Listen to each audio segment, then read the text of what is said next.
The Louisiana Purchase was the acquisition by the United States of America in 1803 of 828,000 square miles of France's claim to the territory of Louisiana.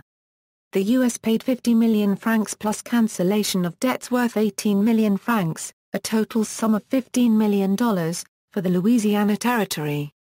The Louisiana Territory encompassed all or part of 15 present U.S. states and 2 Canadian provinces.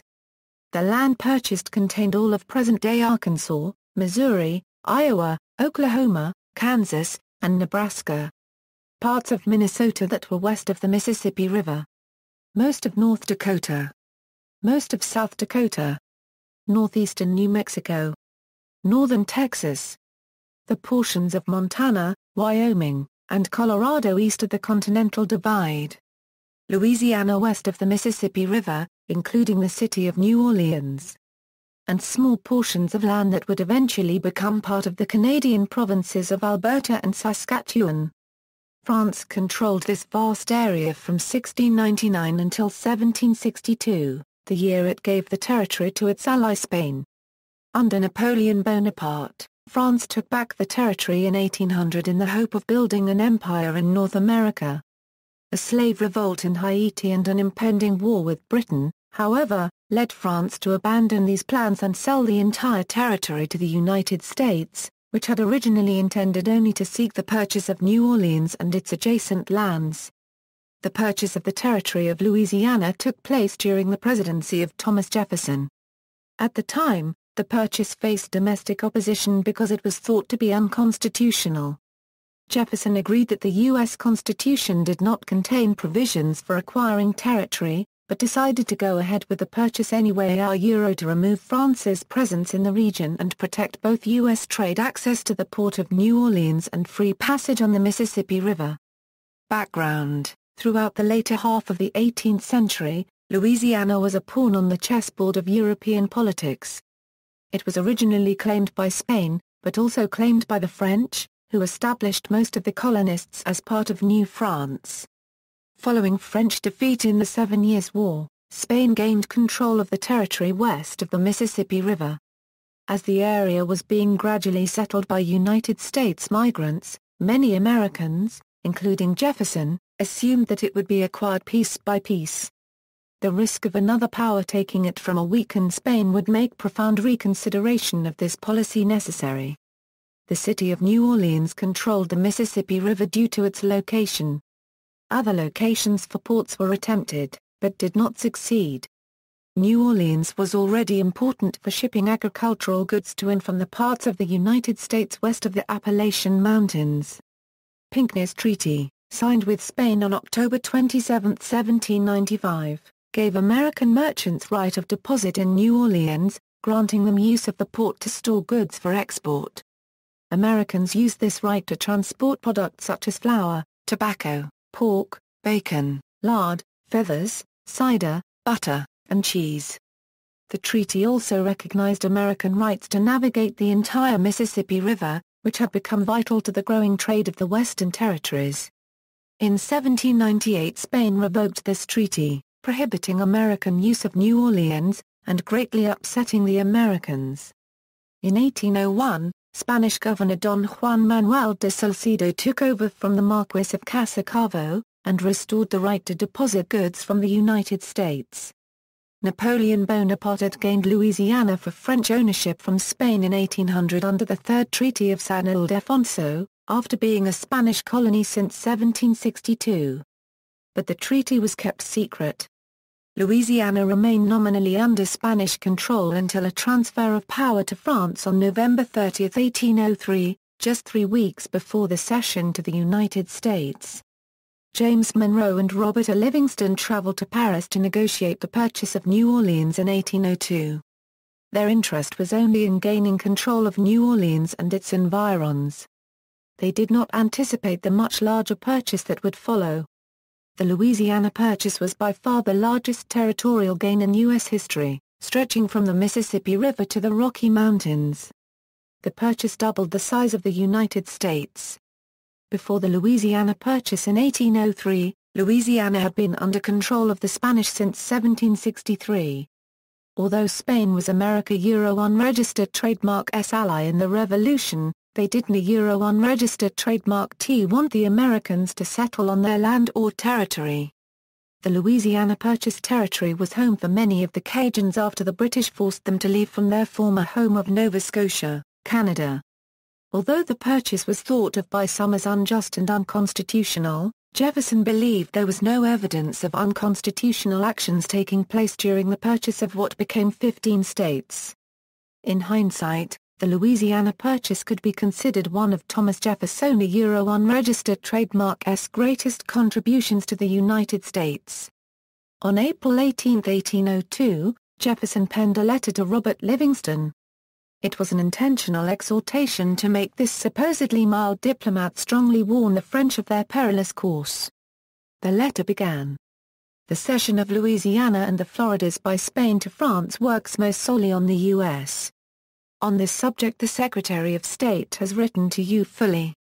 Yet I cannot forbear recurring to it personally, so deep is the impression it makes in my mind.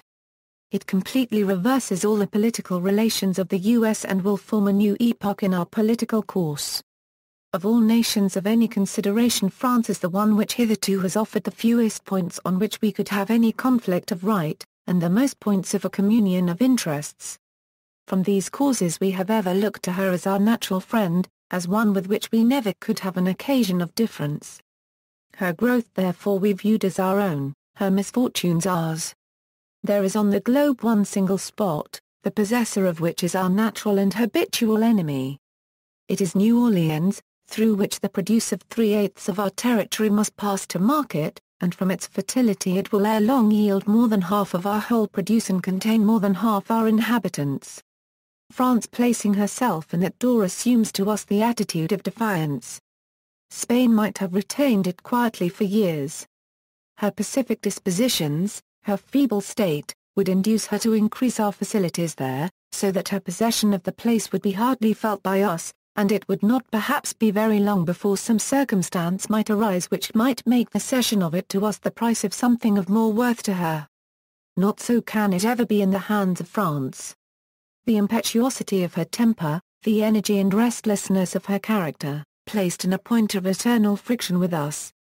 Jefferson's Euro unregistered trademark's letter went on with the same heat to a much-quoted passage about a Euro-th day that France takes possession of New Orleans a Euro. Not only did he say that day would be a low point in France's Euro unregistered trademark's history, for it would seal America Euro unregistered trademark's marriage with the British fleet and nation, but he added, astonishingly, that it would start a massive shipbuilding program. Negotiation. While the sale of the territory by Spain back to France in 1800 went largely unnoticed, fear of an eventual French invasion spread nationwide when, in 1801, Napoleon sent a military force to secure New Orleans. Southerners feared that Napoleon would free all the slaves in Louisiana, which could trigger slave uprisings elsewhere. Though Jefferson urged moderation, Federalists sought to use this against Jefferson and called for hostilities against France. Undercutting them, Jefferson took up the banner and threatened an alliance with Britain, although relations were uneasy in that direction. In 1801 Jefferson supported France in its plan to take back Saint-Domingue, then under control of Toussaint Louverture after a slave rebellion. Jefferson sent Livingston to Paris in 1801 after discovering the transfer of Louisiana from Spain to France under the Third Treaty of San Ildefonso. Livingston was authorized to purchase New Orleans. In January 1802, France sent General Leclerc to Saint-Domingue to re-establish slavery, which had been abolished in law and in the Constitution of the French Republic of 1795 Euro, both in France and its colonies Euro to reduce the rights of free people of color and take back control of the island from Toussaint Louverture, who had maintained Saint-Domingue as French against invasion by the Spanish and British empires. Before the Revolution, France had derived enormous wealth from Saint-Domingue at the cost of the lives and freedom of the slaves. Napoleon wanted its revenues and productivity for France restored. Alarmed over the French actions and its intention to re-establish an empire in North America, Jefferson declared neutrality in relation to the Caribbean, refusing credit and other assistance to the French, but allowing war contraband to get through to the rebels to prevent France from regaining a foothold. In November 1803, France withdrew its 7,000 surviving troops from Saint-Domingue and gave up its ambitions in the Western Hemisphere. In 1804 Haiti declared its independence but, fearing a slave revolt at home, Jefferson and the U.S. Congress refused to recognize the new republic, the second in the Western Hemisphere, and imposed a trade embargo against it. This, together with later claims by France to reconquer Haiti, encouraged by Britain, made it more difficult for Haiti to recover after 10 years of wars. In 1803, Pierre Samuel Dupont de Nemours, a French nobleman, began to help negotiate with France at the request of Jefferson. Dupont was living in the United States at the time and had close ties to Jefferson as well as the prominent politicians in France. He engaged in back-channel diplomacy with Napoleon on Jefferson's behalf during a visit to France and originated the idea of the much larger Louisiana Purchase as a way to diffuse potential conflict between the United States and Napoleon over North America. Jefferson disliked the idea of purchasing Louisiana from France, as that could imply that France had a right to be in Louisiana. Jefferson had concerns that a U.S. president did not have the constitutional authority to make such a deal. He also thought that to do so would erode states' rights by increasing federal executive power. On the other hand, he was aware of the potential threat that France could be in that region and was prepared to go to war to prevent a strong French presence there. Throughout this time, Jefferson had up-to-date intelligence on Napoleon's military activities and intentions in North America. Part of his evolving strategy involved giving Dupont some information that was withheld from Livingston. He also gave intentionally conflicting instructions to the two. Desperate to avoid possible war with France, Jefferson sent James Monroe to Paris in 1802 to negotiate a settlement, with instructions to go to London to negotiate an alliance if the talks in Paris failed. Spain procrastinated until late 1802 in executing the treaty to transfer Louisiana to France, which allowed American hostility to build. Also, Spain's refusal to cede Florida to France meant that Louisiana would be indefensible. Monroe had been formally expelled from France on his last diplomatic mission, and the choice to send him again conveyed a sense of seriousness. Napoleon needed peace with Great Britain to implement the Treaty of San Ildefonso and take possession of Louisiana. Otherwise, Louisiana would be an easy prey for Britain or even for the United States. But in early 1803, continuing war between France and Britain seemed unavoidable. On March 11, 1803, Napoleon began preparing to invade Britain. A slave revolt in Saint-Domingue had been followed by the first French general emancipation of slaves in 1793 April. This led to years of war against the Spanish and British empires, which sought to conquer Saint-Domingue and enslave the emancipated population. An expeditionary force under Napoleon's brother-in-law Charles Leclerc in January 1802, supplemented by 20,000 troops over the next 21 months, had tried to reconquer the territory and re-establish slavery. But yellow fever and the fierce resistance of black, mulatto and white revolutionaries destroyed the French army. This was the culmination of the only successful slave revolt in history, and Napoleon withdrew the surviving French troops in November 1803. In 1804 Haiti became the first independent black majority state in the New World. As Napoleon had failed to re-enslave the emancipated population of Haiti, he abandoned his plans to rebuild France's New World Empire. Without sufficient revenues from sugar colonies in the Caribbean, Louisiana had little value to him. Spain had not yet completed the transfer of Louisiana to France, and war between France and Britain was imminent. Out of anger against Spain and the unique opportunity to sell something that was useless and not truly his yet, Napoleon decided to sell the entire territory. Although the foreign minister Talleyrand opposed the plan, on April 10, 1803, Napoleon told the Treasury Minister Frédéric Section de Barbe copyright Mabois that he was considering selling the entire Louisiana territory to the United States. On April 11, 1803, just days before Monroe's arrival, Barbe copyright Mabois offered Livingston all of Louisiana for $15 million, equivalent to about $236 a million in present-day values. The American representatives were prepared to pay up to $10 million for New Orleans and its environs, but were dumbfounded when the vastly larger territory was offered for $15 million. Jefferson had authorized Livingston only to purchase New Orleans. However, Livingston was certain that the United States would accept the offer. The Americans thought that Napoleon might withdraw the offer at any time, preventing the United States from acquiring New Orleans, so they agreed and signed the Louisiana Purchase Treaty on April 30, 1803.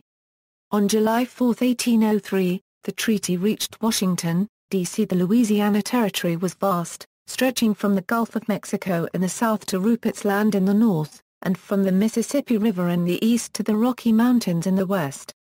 Acquiring the territory would double the size of the United States at a sum of less than 3 cents per acre.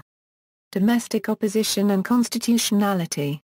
Henry Adams and other historians argue that Jefferson was a hypocrite in the Louisiana Purchase, primarily pointing to the fact that Jefferson was a strict constructionist in his views on the Constitution, yet allegedly took a loose constructionist view of the Constitution regarding the Louisiana Purchase. This argument goes as follows: the American purchase of the Louisiana Territory was not accomplished without domestic opposition. Jefferson's philosophical consistency was in question because of his strict interpretation of the Constitution.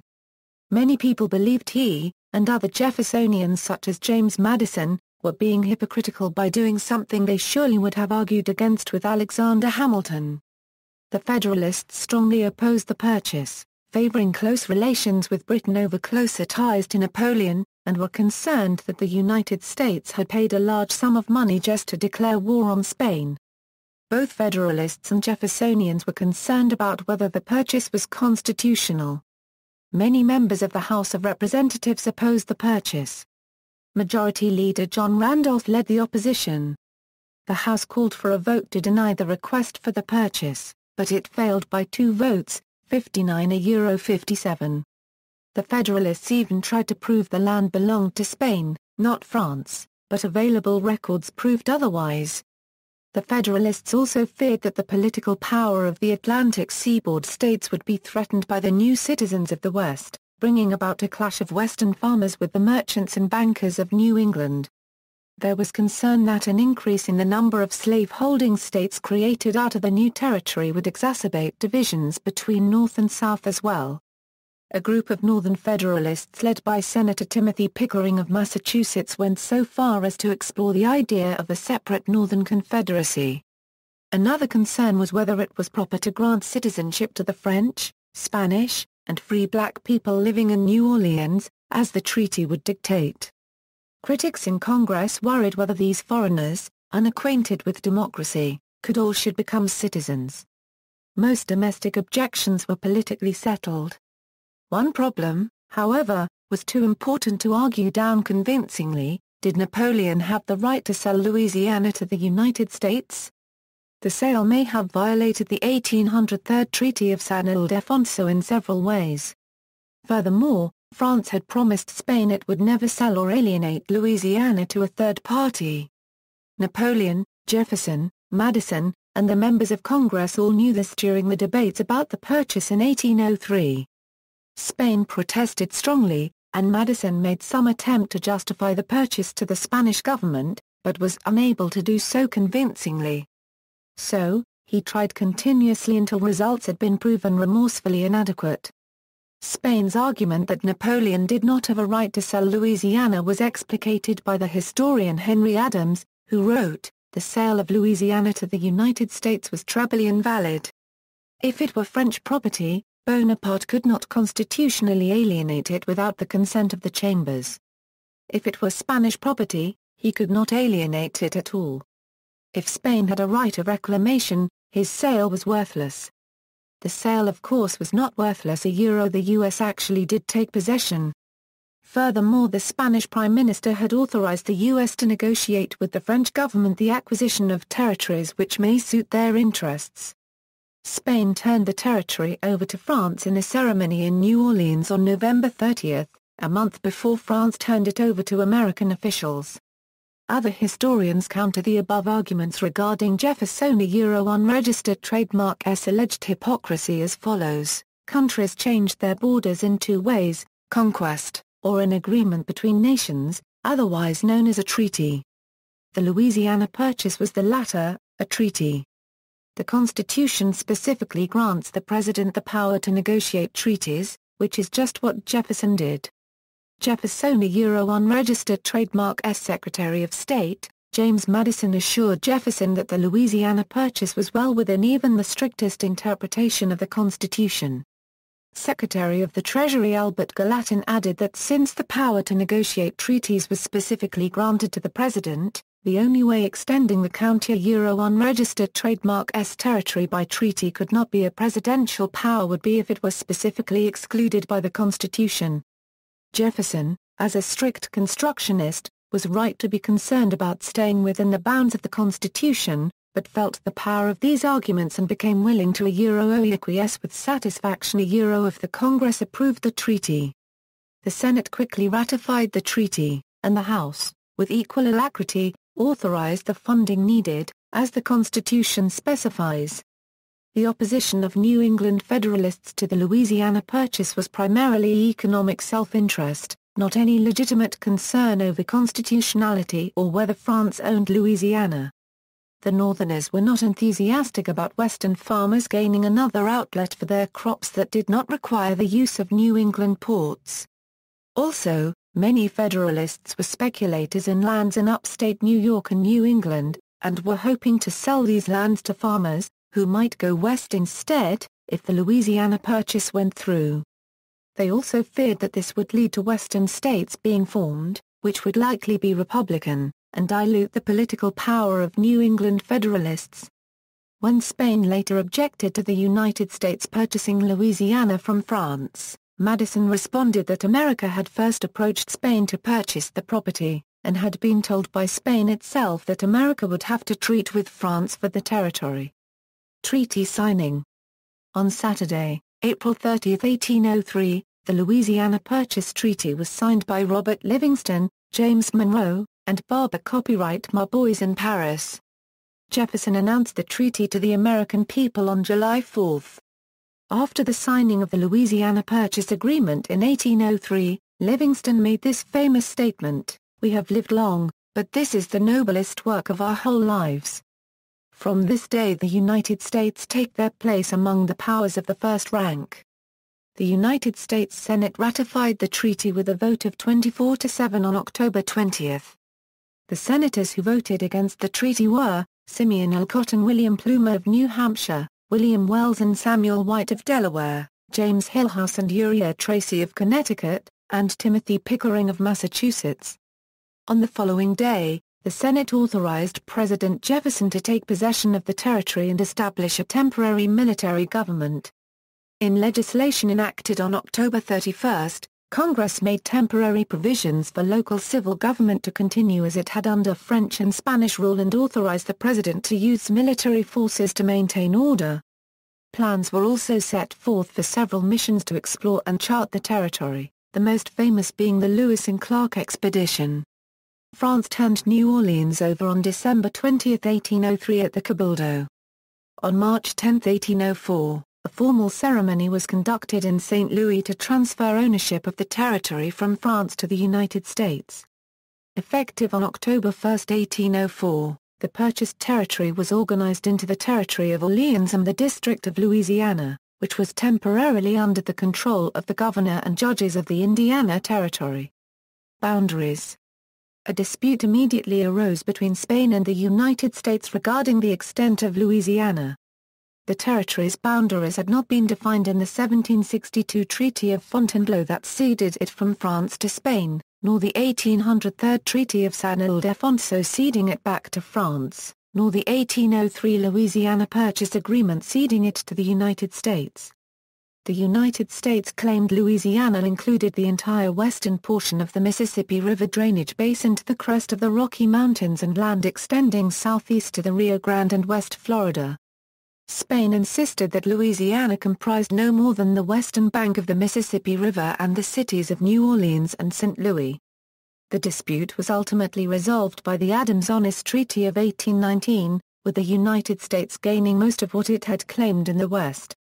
The relatively narrow Louisiana of New Spain had been a special province under the jurisdiction of the Captaincy General of Cuba, while the vast region to the west was in 1803 still considered part of the Commandancy General of the Provincias Internas. Louisiana had never been considered one of New Spain's internal provinces. If the territory included all the tributaries of the Mississippi on its western bank, the northern reaches of the Purchase extended into the equally ill-defined British possession Rupert's Land of British North America, now part of Canada. The Purchase originally extended just beyond the 50th parallel. However, the territory north of the 49th parallel was ceded to the UK in exchange for parts of the Red River Basin south of 49th parallel in the Anglo-American Convention of 1818. The eastern boundary of the Louisiana Purchase was the Mississippi River, from its source to the 31st parallel, though the source of the Mississippi was, at the time, unknown. The eastern boundary below the 31st parallel was unclear. The U.S. claimed the land as far as the Perdido River, and Spain claimed that the border of its Florida colony remained the Mississippi River. In early 1804, Congress passed the Mobile Act, which recognized West Florida as part of the United States. The Adamso-Euroona Treaty with Spain resolved the issue upon ratification in 1821. Today, the 31st parallel is the northern boundary of the western half of the Florida Panhandle, and the Perdido is the western boundary of Florida. Because the western boundary was contested at the time of the Purchase, President Jefferson immediately began to organize 3 missions to explore and map the new territory. All 3 started from the Mississippi River. The Lewis and Clark expedition traveled up the Missouri River. The Red River expedition explored the Red River Basin. The Pike expedition also started up the Missouri, but turned south to explore the Arkansas River watershed. The maps and journals of the explorers helped to define the boundaries during the negotiations leading to the Adamso-Euroona Treaty, which set the western boundary as follows: north up the Sabine River from the Gulf of Mexico to its intersection with the 32nd parallel, due north to the Red River, up the Red River to the 100th meridian, north to the Arkansas River, up the Arkansas River to its headwaters, due north to the 42nd parallel and due west to its previous boundary. Slavery, governing the Louisiana Territory was more difficult than acquiring it. Its European peoples, of ethnic French, Spanish and Mexican descent, were largely Catholic. In addition, there was a large population of enslaved Africans made up of a high proportion of recent arrivals from Africa, as Spain had continued the international slave trade. This was particularly true of the area of the present-day state of Louisiana, which also contained a large number of free people of color. Both present-day Arkansas and Missouri also had some people holding slaves. Some slaveholders feared that acquisition of the new territory might inspire American slaves to follow the example of those in St. Domingue and revolt. Southern slave owners wanted the U.S. to establish slavery laws in Louisiana, so they could be supported in taking their slaves to the new territory to undertake new agricultural developments, as well as to reduce the threat of future slave revolts. The Louisiana Territory was broken into smaller portions for administration, and the territories passed slavery laws similar to those in the southern states but trying to encompass the preceding French and Spanish rule. In a freedom suit that went from Missouri to the U.S. Supreme Court, slavery of Native Americans was finally ended in 1836. The institutionalization of slavery under U.S. territorial law in the Louisiana Territory contributed to the American Civil War a half-century later. As states organized within the territory, the status of slavery in each state became a matter of contention in Congress, as southern states wanted slavery extended to the west, and northern states just as strongly opposed new states being admitted as slave states. The Missouri Compromise of 1820 was a temporary solution. Asserting U.S. possession, after the early explorations, the U.S. government sought to establish control of the region, since trade along the Mississippi and Missouri rivers was still dominated by British and French traders from Canada and Allied Indians, especially the Sauk and Fox. The United States adapted the former Spanish facility at Fort Bellefontaine as a fur trading post near St. Louis in 1804 for business with the Sauk and Fox. In 1808 2 military forts with trading factories were built, Fort Osage along the Missouri River in western present-day Missouri and Fort Madison along the upper Mississippi River in eastern present-day Iowa. With tensions increasing with Great Britain, in 1809 Fort Bellefontaine was converted to a U.S. military fort, and used for that purpose until 1826. During the War of 1812, Great Britain and Allied Indians defeated U.S. forces in the upper Mississippi. The U.S. abandoned both Fort Osage and Fort Madison, as it did several U.S. forts built during the war, including Fort Johnson and Fort Shelby. After U.S. ownership of the region was confirmed in the Treaty of Ghent, the U.S. built or expanded forts along the Mississippi and Missouri rivers, including adding to Fort Bellefontaine, and constructing Fort Armstrong and Fort Edwards in Illinois, Fort Crawford in Prairie du Chien, Wisconsin, Fort Snelling in Minnesota, and Fort Atkinson in Nebraska. Financing: the American government used $3 million in gold as a down payment, and issued bonds for the balance to pay France for the purchase. Earlier that year, Francis Baring and Company of London had become the U.S. government's official banking agent in London. Because of this favored position, the U.S. asked the Baring firm to handle the transaction. Francis Baring's son Alexander was in Paris at the time and helped in the negotiations. Another Baring advantage was a close relationship with Hope and Company of Amsterdam. The two banking houses worked together to facilitate and underwrite the purchase. Because Napoleon wanted to receive his money as quickly as possible, the two firms received the American bonds and shipped the gold to France. Napoleon used the money to finance his planned invasion of England, which never took place. Nature of sale: the historian James Loewen is among those who assert that the United States purchased only France's claim to the Louisiana Territory, as the land belonged to the tribes who inhabited the area. In his view, the U.S. acquired the land slowly throughout the 19th century by purchases from individual Native American tribes and by wars against them. The question is discussed at length in the article on Aboriginal title in the United States, as well as in articles on the American Indian Wars and the U.S. Supreme Court case Johnson v. Mintosh. See also: Alaska Purchase, Franco-American Alliance, List of French possessions and colonies, New France.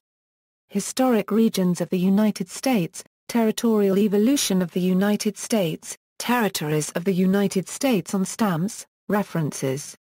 Bibliography: Bergen, Michael. The Louisiana Purchase. Capstone, 48 pages. ISBN A9780756502102 or, Sarami, Charles A. Jefferson's Great Gamble. Sourcebooks, Incorporated 320 pages. ISBN A9781402234354. Book, Herring, George. From Colony to Superpower, U.S. Foreign Relations since 1776. Oxford University Press. ISBN A0-19-976553-7 Ketchum, Ralph. James Madison, A Biography. American Political Biography Press, Newtown, Connecticut, 753 pages. A book, Kennedy, David M. Cohen, Elizabeth. Bailey, Professor Thomas Andrew. The American Pageant, A History of the American People. Wadsworth. ISBN A978-0-547-16654-4. Book, Munich, D.W. The Shaping of America, Volume 2. Yale University Press, 653 pages. ISBN A9780300062908. Book, Nugent, Walter. Habits of Empire, A History of American Expansionism. Random House. ISBN A978-1-4000-7818-9. Book, Further Reading, Hosmer, James Kendall. Louisiana Purchase. D. Appleton and Company, New York. PA 240 L, Lewis, James E. The Louisiana Purchase, Jefferson's Noble Bargain.